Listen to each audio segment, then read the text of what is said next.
A variant of the V-set, will the 3-5-3-2 perform or go bust? Let's roll it out. Stick around. There's an endless debate in the craps community. Can dice setting actually create a player advantage? Between the grip, the load, the launch, and the landing, the sources of variation seem endless. But if we can minimize those variables with consistent technique, can we actually find an edge? How many rolls can a specific set survive before the dreaded 7 ends the run? We're putting the physics to the test and collecting the raw data. Is it skill or just plain luck? Let's find out on this episode of What Are the Odds?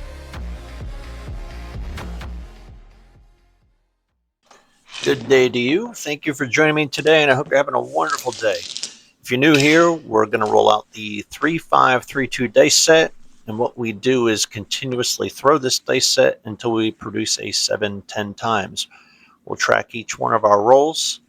Our first roll here is going to produce a 5, and we will log that into our chart, and we'll continue doing this until we roll that 7-10 times. We'll speed things up in between and then analyze the results afterwards. See you soon.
So 61 rolls with the 5352 dice set.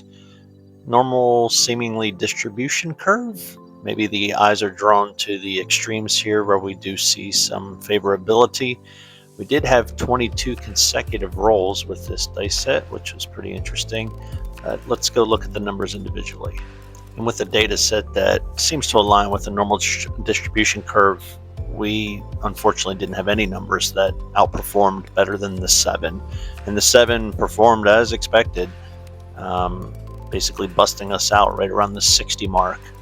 So in looking at individual numbers, we can see favorability in the 11, 3, and 12, and some major disparities among the 9 and the 4. But everything else overall was a relative fit to the standard normalized distribution curve. Combining the data into sister sets, we can see the 6 and the 8 was right on the curve. And again, as mentioned earlier, the 9 pulled down the 5 and 9, and the 4 pulled down the 4 and 10. And the 3 and 11 really popped off here. That was the big winner for this sister set. Hard ways were less than 2 rolls from meeting expectations. The 4 and the 10 both hit their marks. The 6 only came up once, and the 4-4 hard 8 never showed. And we commented earlier about our extremes really being active, and you can see that here in the horn rolls. We only expected 10.2 horns out of these 61 rolls. We actually threw 16 of them. Every number outperformed here with the exception of the 2 missing by less than a roll. We did have 4 consecutive C horn, beta horn hits, and we would have been able to convert one of those CEs into a horn, which then would have repeated yet again and produced a nice parlay winning. So in summary, the 3-5-3-2 dice set was barely a light side strategy. More closely aligned to a neutral. We only produced 1 more roll than expected. And we seemingly had inside number normalized distribution, but we did see outside number choppiness. While no numbers actually beat the 7, the extremes overall were definitely superior and outperforming the standard. Again, as mentioned, the 9 and the 4 were very deficient, whereas the remaining box numbers fell really closely aligned to the normalized distribution curve. We slightly underperformed on the hard ways by less than 2 rolls. The 10 did exceed our hard way expectations. The 4 met, the 6 fell a roll short, and the 8 was never produced. And our horns were superior with this 3-5-3-2 dice set. We threw nearly 60% more horns than what we should have in just 61 rolls. And our C horn, beta horns did hit 4 times, one of those hitting 3 consecutive times, which would have parlayed a CE bet into a horn bet into a win. And that will do it for this episode. Hope you enjoyed the 3-5-3-2 rollout. Have an amazing rest of your day, and I look forward to you joining me on the next episode of What Are the Odds?